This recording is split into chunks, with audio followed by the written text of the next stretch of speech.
This story is titled, Stepdad Sabotaged My Education to Please His Jealous Son.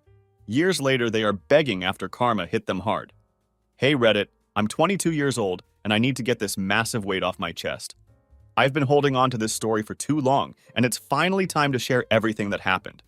This is going to be a long one, so buckle up. Let me tell you about my background first. My dad was an absolute legend in quantum computing. One of those early 2000s tech pioneers who got in when everything was just starting. He worked at one of the major research labs. I can't say which one for privacy reasons, but think government-level stuff. Unlike other tech dads, he wasn't some workaholic who ignored his family. I have this crystal clear memory from when I was 9 years old.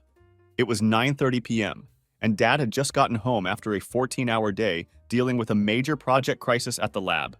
He looked completely destroyed and could barely keep his eyes open. There I was, stuck on some geometry homework that was due the next morning.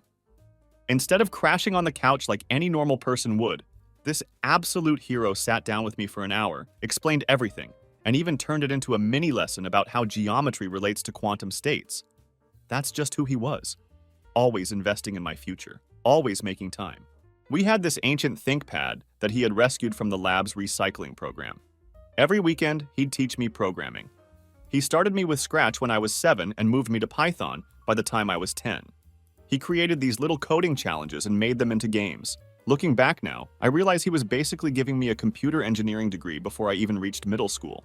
We weren't loaded with money, but we lived comfortably in a nice suburb outside Chicago, in a top-tier school district. My mom taught chemistry at the local high school, and still does actually, but that's a story for later. We were the perfect little unit. Mom grading lab reports at the kitchen table, Dad teaching me coding on the ThinkPad. Every Thursday night, we'd order Chinese food and watch old sci-fi shows like Contact, Close Encounters, and 2001, Space Odyssey. Dad was the biggest space nerd and was proud of it too. Then everything went to shit when Dad started having these weird chest pains. He brushed it off at first. Classic dad move, right? Mom insisted he get it checked out, and that's when we got the news. Stage 4, pancreatic cancer. If you know anything about cancer, you know that's basically a death sentence. The doctors gave him 6 to 12 months. He made it 6. Even while dying, this legend was still thinking ahead. He'd already set up my college fund years ago, but now he went into overdrive with planning. He got everything legally locked down. Trust fund, life insurance, everything organized to the smallest detail. He even wrote me a letter that I wasn't supposed to open until I got into college. I still tear up thinking about it. The last real conversation I had with him was in the hospital. He could barely talk, but he grabbed my hand and made me promise 2 things. First, never stop learning. Second, take care of Mom. I was 11, trying to act tough, but absolutely breaking inside. After he passed, everything was rough for a while. Mom took leave from teaching, and I threw myself into studying. If I couldn't have Dad physically there teaching me, I could at least honor him by learning everything possible. I started teaching myself advanced programming, stayed after school for extra physics help, and joined every STEM club I could find. Looking back, it was probably my way of dealing with grief, but hey, at least it was productive. We managed okay those first few years. The life insurance meant we could keep the house, and Mom eventually went back to teaching. We had this new routine, just the 2 of us. She'd help me with lab reports, and I'd help her figure out how to use virtual labs for her classes. Seriously, how do teachers struggle so much with tech? It wasn't the same as before, but we were making it work. Then Mom met Nathan, and holy hell did that ever change everything. Mom met Nathan about 3 years after Dad passed away. Looking back now, I can see all the red flags, but at the time, I was just a 14-year-old kid trying to deal with having some random dude suddenly in our lives. They met through some local singles group for teachers. Yeah, I know, already suspicious. Nathan owned this motorcycle dealership in town, one of those buy here, pay here places that preyed on people with bad credit. He talked a big game about being an entrepreneur and a self-made man, but it was all bullshit. The place looked shadier than a palm tree in Alaska, the kind of spot where odometers mysteriously rolled back and finance terms were written in microscopic font. The first time I met him, he showed up at our house in this leased Mercedes. I found out later he was 4 months behind on payments, wearing one of those fake Rolex watches that you could spot as fake from across the street. But Mom? Man, she fell for all of it.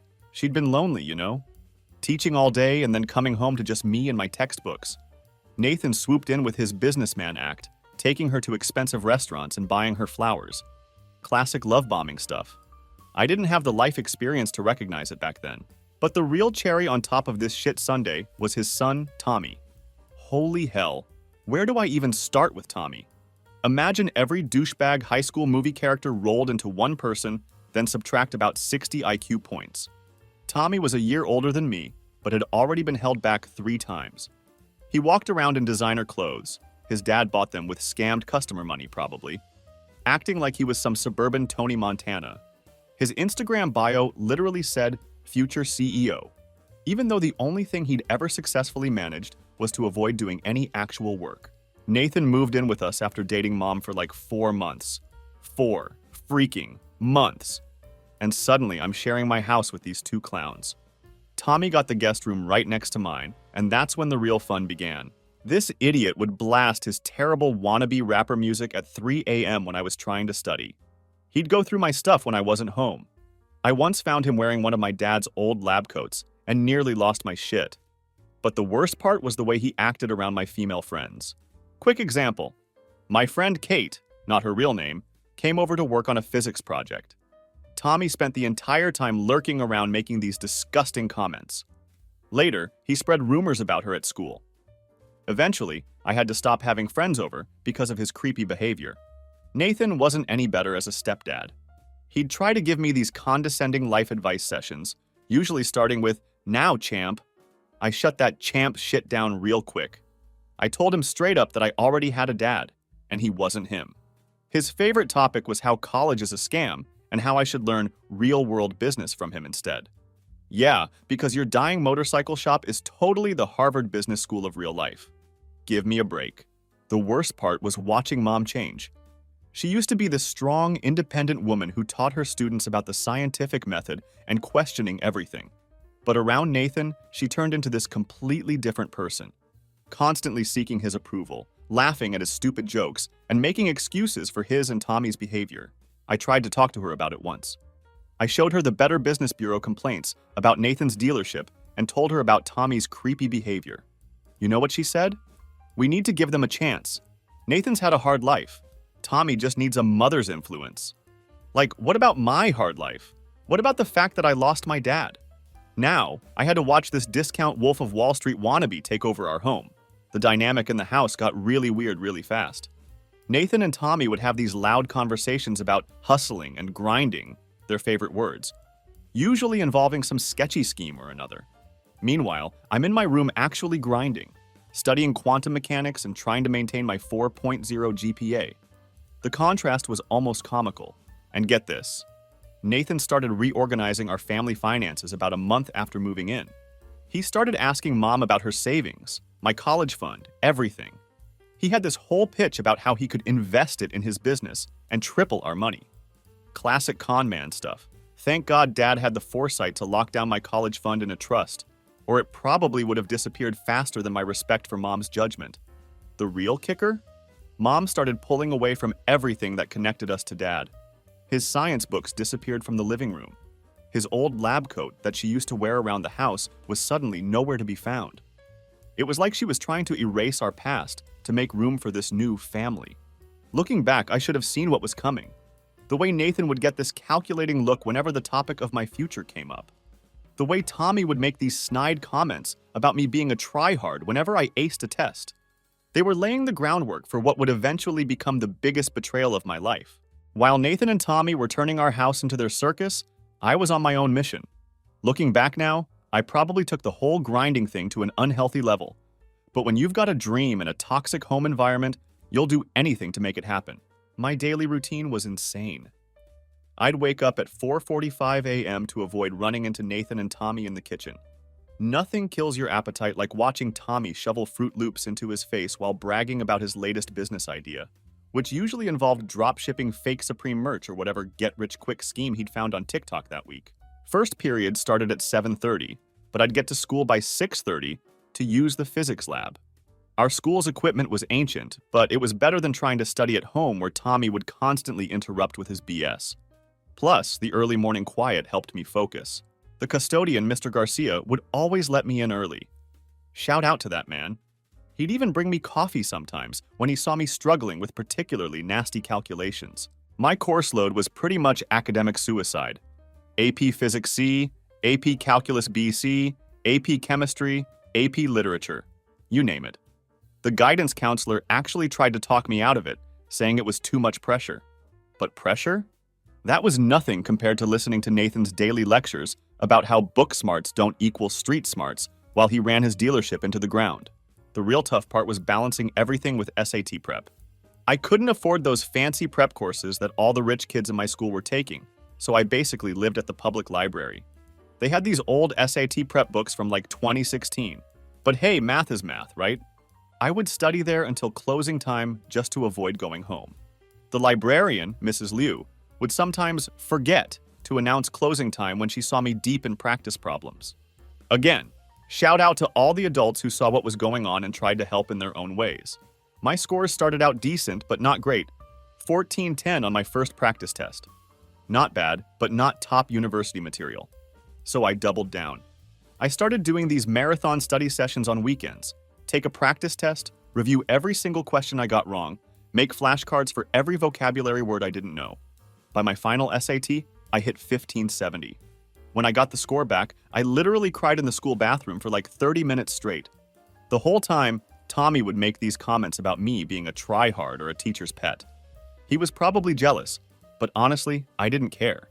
Every time he or Nathan tried to get under my skin, I just think about my dad's quantum lab photo and keep pushing. The extracurriculars were another whole level of crazy. Besides the physics club, I was doing debate team captain by junior year, volunteering at a local tech literacy program for seniors, teaching old folks how to avoid online scams. Ironically, I learned a lot about scams from watching Nathan's business practices and working part-time at a local electronics repair shop.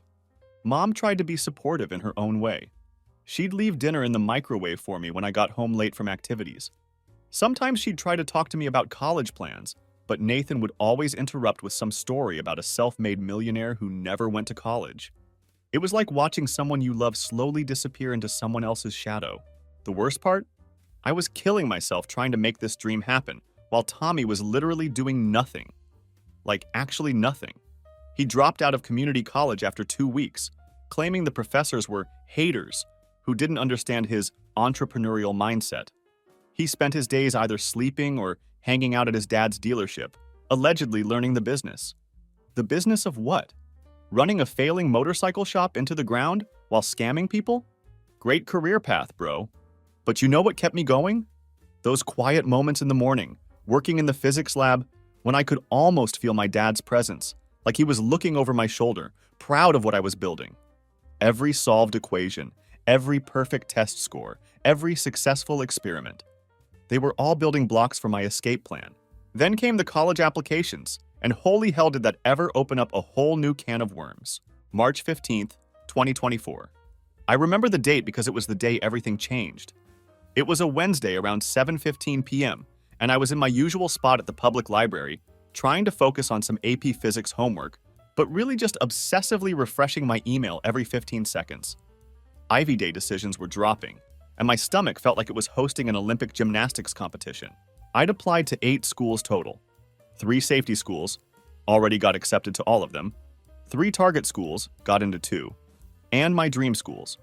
I can't say which ones exactly for privacy reasons, but their physics programs are consistently top 3 nationally, and their graduates basically get to name their price. So I'm sitting there, sweating bullets, when the email notification pops up. The subject line just says, "Update on your application status." My hands were shaking so badly that I actually misclicked 3 times before managing to open it. Then I saw those magic words. Congratulations! I literally had to read it 5 times to believe it was real. Mrs. Liu probably thought I was having a seizure because I just sat there, completely frozen for a solid minute. Then I started crying. Not like subtle manly tears either. We're talking full-on ugly crying in the middle of the reference section. Mrs. Liu came over to check if I was okay. When I showed her the email, she actually hugged me and started crying a little bit herself. She'd seen how hard I'd worked, staying there until closing time almost every day for 2 years straight.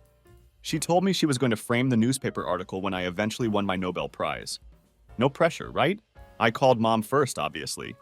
She was still at school, grading lab reports in her classroom. When I told her, she screamed so loud that I had to hold the phone away from my ear. She said she was coming home right away to celebrate. For a moment, just a moment, it felt like old times. Like when I'd won that state science fair in middle school and Dad had taken us all out for Korean BBQ. I got home around 8:15, and Mom was already there. She'd bought champagne, the cheap stuff, but still, and was literally dancing around the kitchen. She kept hugging me and saying how proud Dad would be. It was perfect. I should have known it wouldn't last. Nathan and Tommy got home around 8:45.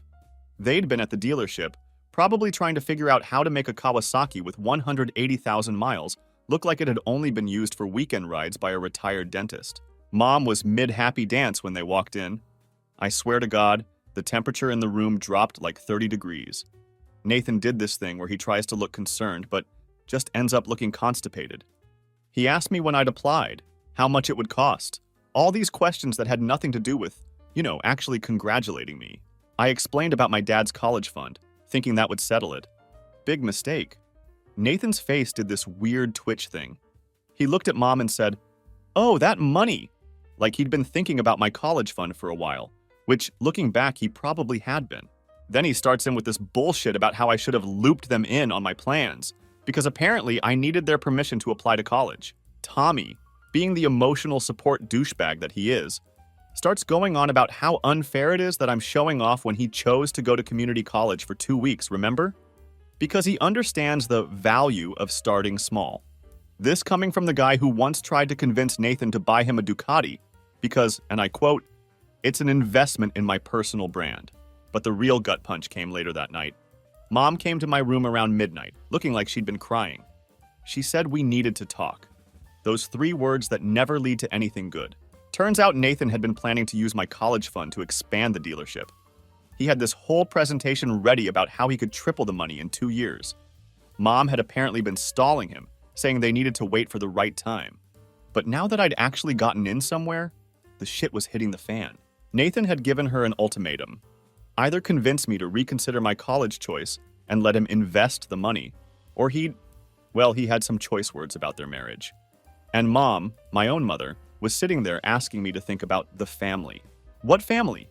The one where my stepdad was trying to steal my dead father's last gift to me? Where my stepbrother spent his days making TikToks about being a future millionaire while actually contributing nothing to society? That family? I showed Mom the letter Dad had written me, the one I was supposed to open when I got into college.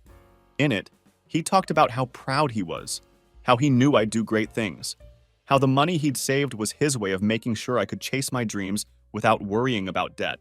Mom read it, cried some more, but still insisted we needed to find a compromise. That's when I realized this wasn't just about college anymore. This was about choosing between my dad's dreams for me and my mom's new life. Between my future and Nathan's latest get-rich-quick scheme.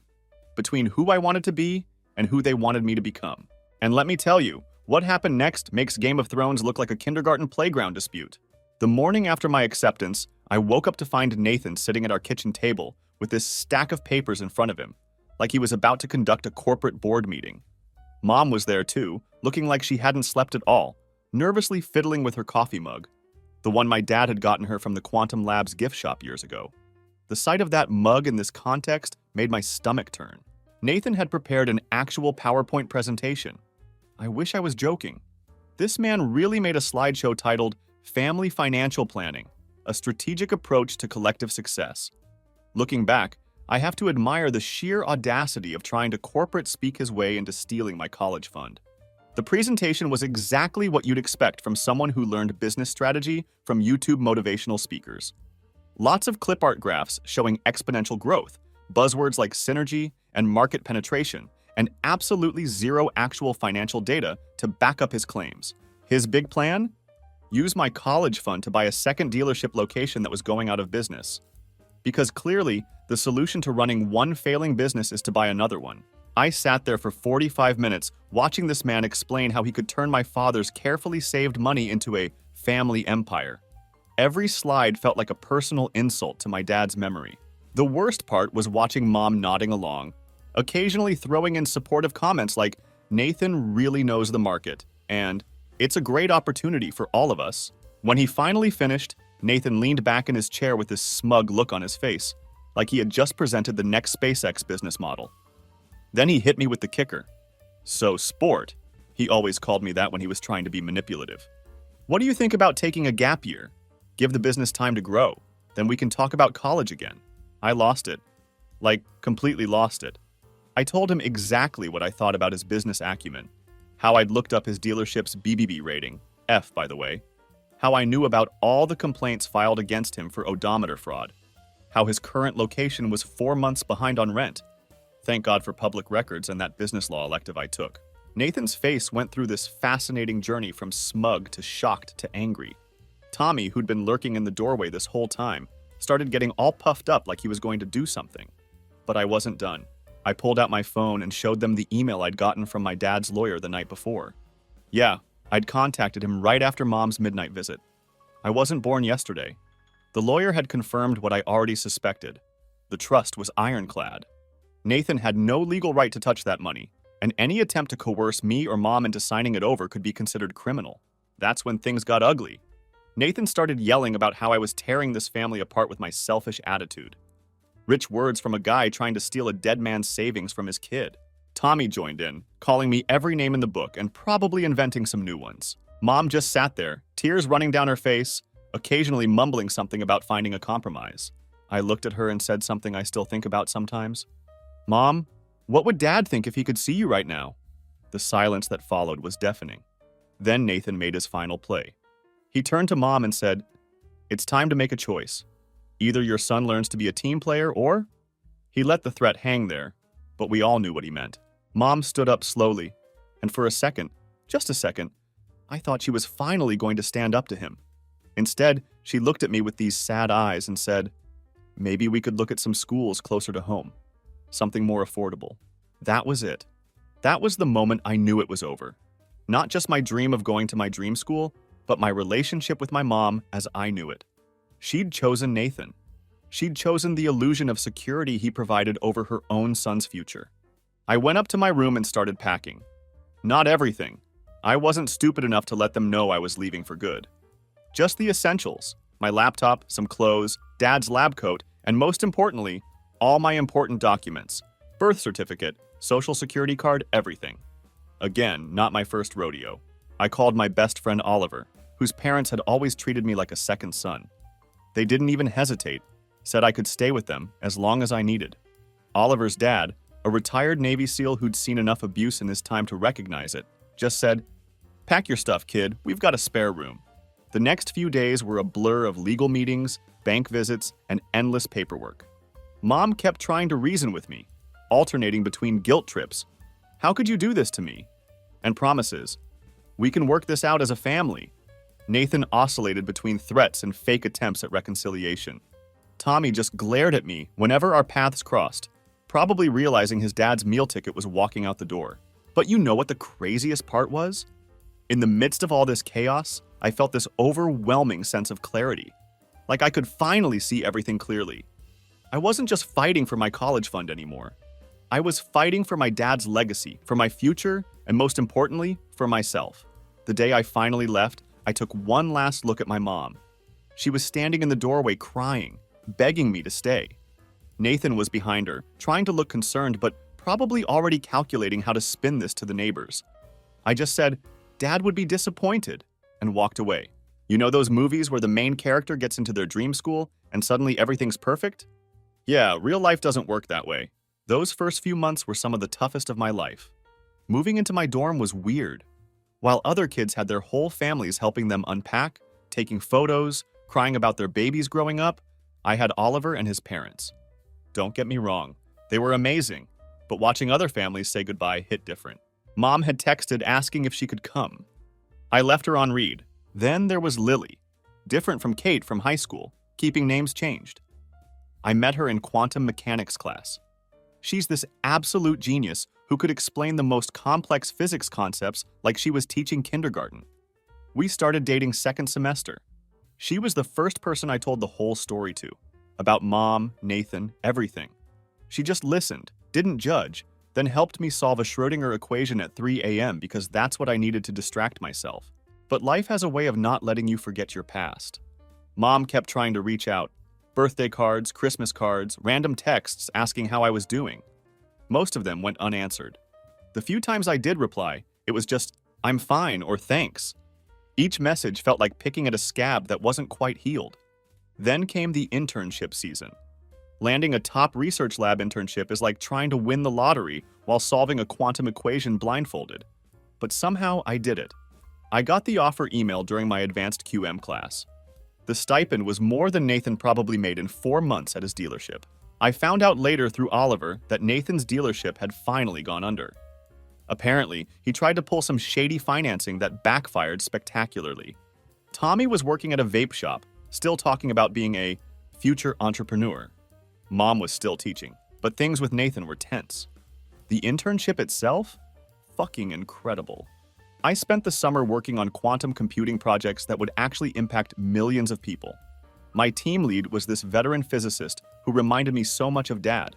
Same passion for mentoring, same terrible science puns. On my last day, he pulled me aside and offered me a return offer for after graduation. The compensation package made my eyes water. That night, Mom texted, congratulating me on the offer. Turned out my project manager knew her through some teaching conference and had mentioned my performance. She said she wanted to visit, to make things right. Said she had things she needed to tell me. I stared at that text for hours. Part of me wanted to ignore it like all the others, but another part remembered that little kid who used to grade lab reports with her at the kitchen table, who'd help her set up virtual labs, who just wanted his mom back. I finally replied, okay, but we meet on my terms. Her response came seconds later. Anything you want, I just want to see you. Life has a way of bringing things full circle. 4 years after I'd walked away from home with nothing but a backpack and a dream, I found myself sitting in a coffee shop near my apartment, waiting for my mom. The same mom who'd chosen her failing marriage over my future, who tried to convince me to give up my dreams for Nathan's schemes, was about to walk through that door. I'd picked this spot carefully. Neutral ground, public enough to keep things civil, private enough for real talk. Plus, their matcha latte is actually good.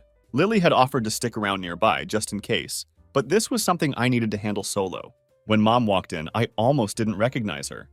She'd lost weight, looked older somehow. Gone was the confident chemistry teacher I remembered.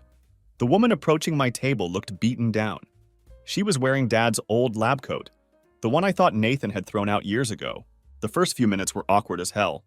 Small talk about the weather, how my research was going, typical mom stuff.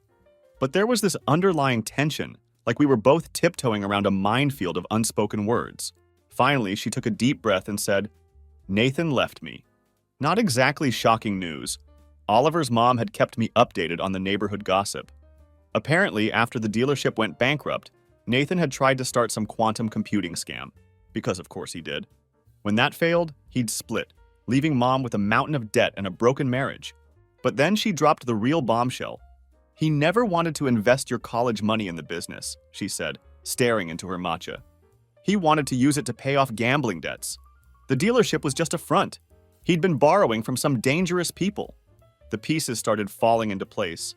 The constant pressure about the money, the desperate schemes, the way he'd almost panicked when I got accepted to college. Nathan hadn't just been a failed businessman. He'd been running a whole other kind of operation. Mom started crying. Not the manipulative tears I'd seen before, but real, raw sobs. She told me everything.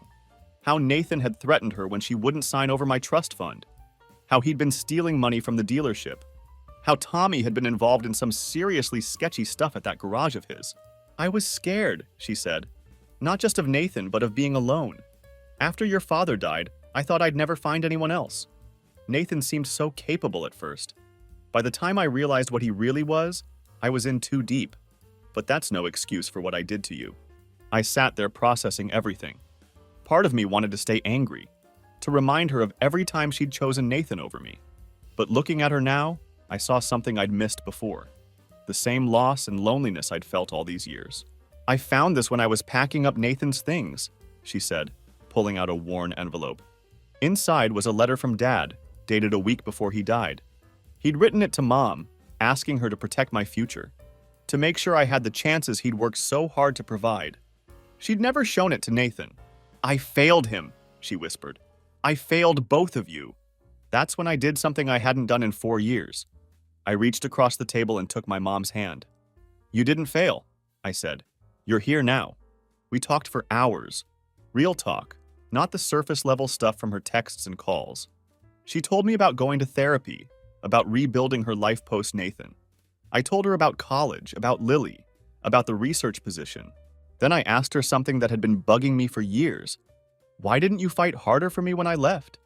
She squeezed my hand and said, because you reminded me so much of your father. He never compromised on what was right, even when it was hard. When you stood up to Nathan, I saw him in you. I knew you'd be okay. But you weren't, I said. No, she admitted. But I am now, and I'd like to be part of your life again if you'll let me. That's when I told her my news.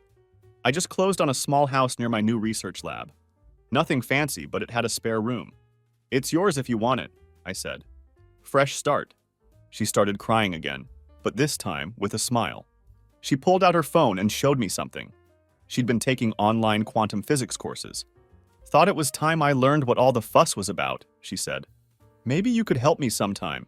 Just like that, something clicked back into place. Not the same as before, too much had happened for that.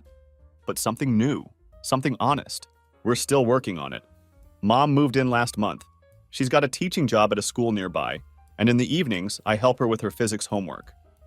Sometimes, when we're both up late working, it feels almost like those nights back in high school, grading labs and solving equations together. Last week, she hung Dad's quantum lab photo in her new room. Next to it, she put my college acceptance letter. A reminder, she said, of what happens when you believe in yourself. As for Nathan and Tommy, last I heard, they're running some sketchy NFT scheme in Minnesota. Good riddance. Lily thinks I'm crazy for giving Mom another chance. Maybe I am. But you know what? Sometimes the hardest problems don't have clean, elegant solutions. Like in quantum mechanics, sometimes you have to measure as you go, adjust for uncertainty, and hope the wave function collapses better next time. Update for those asking. Lily and I are engaged now. Mom's helping with the wedding planning. Life has a funny way of working out. Final update to everyone who's been following this story from the beginning. Thank you. Your support meant more than you know. Remember, sometimes the family you're born with needs a major quantum state adjustment. But that doesn't mean you have to collapse their wave function completely. P.S. Mom says hi. She's reading all your comments and crying happy tears.